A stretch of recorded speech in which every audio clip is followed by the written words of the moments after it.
Hello students, आज फिर एक नई वीडियो के साथ हम मौजूद हैं।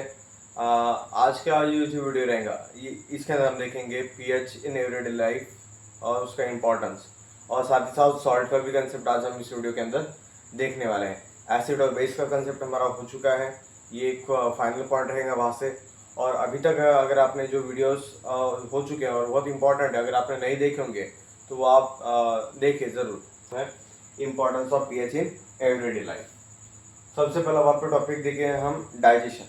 ठीक है, स्टमक कंटेन्स HCl।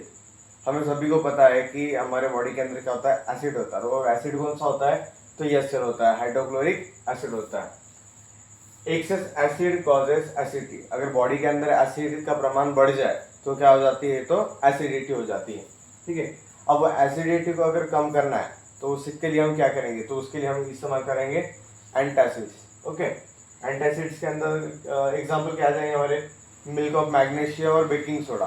ठीक है, तो ये जो दोनों है इनका हम इस्तेमाल करते हुए हमारे बॉडी को वहाँ पे एसिडिटी से थोड़ा रिलीफ दे सकते हैं। ठीक है, अब milk of magnesia baking soda कैसे दिखाई देता है, तो इसका आप इमेज आपके वीडियो के ऊपर देख सकते हो।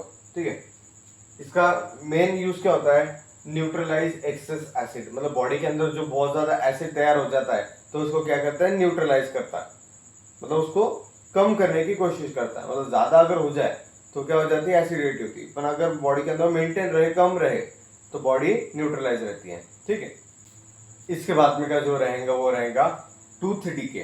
ठीक है, अब हमारे जो टीथ्स होते हैं तो टीथ्स के अंदर कैसे एसिड का अगर प्रमाण बढ़ जाए तो वो कैसे हमारे दांतों को खराब करते हैं, तो हम यहाँ पर देखेंगे। Begins when pH falls below 5.5। ये कब होता है, जब 5.5 के नीचे पीएच हो जाए। मतलब अगर 5.5 के अगर नीचे पीएच हो रहा है तो वो किसकी तरफ चल जाएगा, तो वो एसिडिक नेचर की तरफ चल जाएगा। ठीक है, एसिड प्रोड्यूस बाय बैक्टीरिया। जो बैक्टीरिया क्या प्रोड्यूस करने वाले, एसिड प्रोड्यूस करने वाले हैं, तो वो क्या करते हैं, जो इनेमल्स होते हैं तो उनको क्या करते हैं, तो डैमेज करते हैं। ठीक है, अब इसके लिए आप क्या कर सकते हो, कैसे इसे प्रिवेंट कर सकते हो, तो आप यूज कर सकते हो बेसिक टूथपेस्ट। मतलब जो टूथपेस्ट है जिसके अंदर बेस का प्रमाण अच्छा है, ठीक है, तो उसका आप इस्तेमाल कर सकते हो, जिसकी मदद से आपका जो ये टूथ डिके का जो प्रॉब्लम है तो वो अब होगा नहीं। नेक्स्ट है एसिड रेन। जब रेन वाटर आता है तो वो टाइम पे उसका पीएच अगर 5.6 से वहाँ पे कम हो जाए तो उसे हम क्या कहेंगे, एसिड रेन कहेंगे। और हमें भी पता है कि वाटर का जो पीएच होता है वो कितना होता है, तो न्यूट्रल होता है, दैट इज 7 होता है।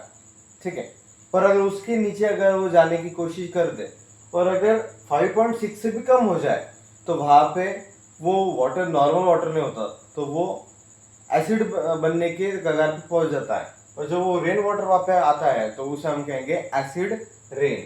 ठीक है, अब इसके इफेक्ट क्या होंगे, मतलब क्या उसके नुकसान होने वाले वहाँ पे। एक तो डैमेजेस प्लांट, मतलब जितने भी प्लांट्स है तो उनको क्या करता है, वो डैमेज करता है।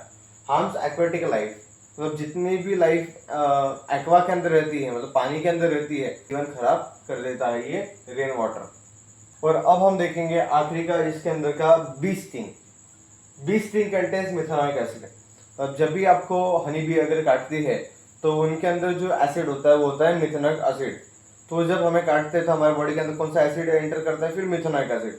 अब हमारे बॉडी के अंदर अगर बाहर से एक्सटर्नली वहाँ पे एसिड आ रहा है तो वहाँ पे हमको क्या होने वाला है, तो वहाँ पे तकलीफ होने वाली है।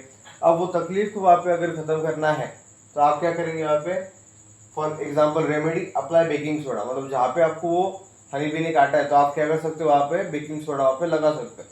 Now we are going to see the important salts. Compounds form by neutralization reaction of acid and bases. जब एसिड और बेस साथ में रिएक्ट करते हैं हम तो हमें जो प्रोडक्ट मिलता है तो वो क्या होता था, सॉल्ट। तो वही कंपाउंड है हमारा जो न्यूट्रलाइजेशन रिएक्शन से तैयार होने वाला है। इसका एग्जांपल देखें, HCl और NaOH। HCl एसिड है, NaOH बेस है, ये दोनों रिएक्ट करें NaCl दे रहे। NaCl क्या है, सॉल्ट है। ठीक है, अब हम देखेंगे इसके बाद में important topic, that is pH of salts. एक तरफ मैंने यहाँ पे बताया हुआ है कि टाइप ऑफ सॉल्ट कैसा है और फिर उनका नेचर कैसा रहेगा। ठीक है, अब क्या है इसके अंदर चीजें अच्छी तरीके से अगर मैं एक भी एग्जांपल वहाँ पे आपको एक्सप्लेन करके बता दूं तो आपको टर्म इजीली समझ में आ जाएगा। अगर मैंने अगर स्ट्रॉन्ग एसिड और स्ट्रॉन्ग बेस को रिएक्ट किया तो मुझे जो सॉल्ट मिलेगा तो उसका नेचर कैसा रहेगा, तो न्यूट्रल रहेगा। क्यों? क्योंकि दोनों एसिड हो या बेस हो, दोनों है कैसे, स्ट्रॉन्ग है, इसलिए वो क्या रहेगा, न्यूट्रल। पर अब यहाँ पे क्या होता है, स्ट्रॉन्ग एसिड को मैंने वीक बेस के साथ में क्या किया, रिएक्ट किया। एसिड कैसा है, स्ट्रॉन्ग, बेस कैसा है, वीक, इसीलिए उसका नेचर क्या हो जाएगा फिर एसिडिक। एसिडिक क्यों हुआ, क्योंकि एसिड स्ट्रॉन्ग है। समझ में आ रहा है? उसके बाद में अगर बेस स्ट्रॉन्ग है, एसिड वीक है, तो वो किधर चल जाएगा, बेसिक नेचर के अंदर। क्यों? क्योंकि स्ट्रॉन्ग कौन है, बेस। ओके, अब जिस सॉल्ट के बारे में हम सब जानते हैं वो सॉल्ट है कॉमन सॉल्ट। कॉमन सॉल्ट का फॉर्मूला क्या होता है, NaCl। और ये हमें कहाँ से मिलता है, ठीक है, तो सी वाटर से मिलता है हमें, और हमें रॉक सॉल्ट, ठीक है, यहाँ से हमें क्या होता है, कॉमन सॉल्ट वहाँ पे मिलता है। इसके यूजेस हम देखेंगे तो कहाँ कहाँ पर हम कॉमन सॉल्ट का इस्तेमाल करते हैं। ये तो सभी जानते हैं, कुकिंग के लिए, घर पे खाना बनाने के लिए हम वहाँ पे कॉमन सॉल्ट का इस्तेमाल करते हैं।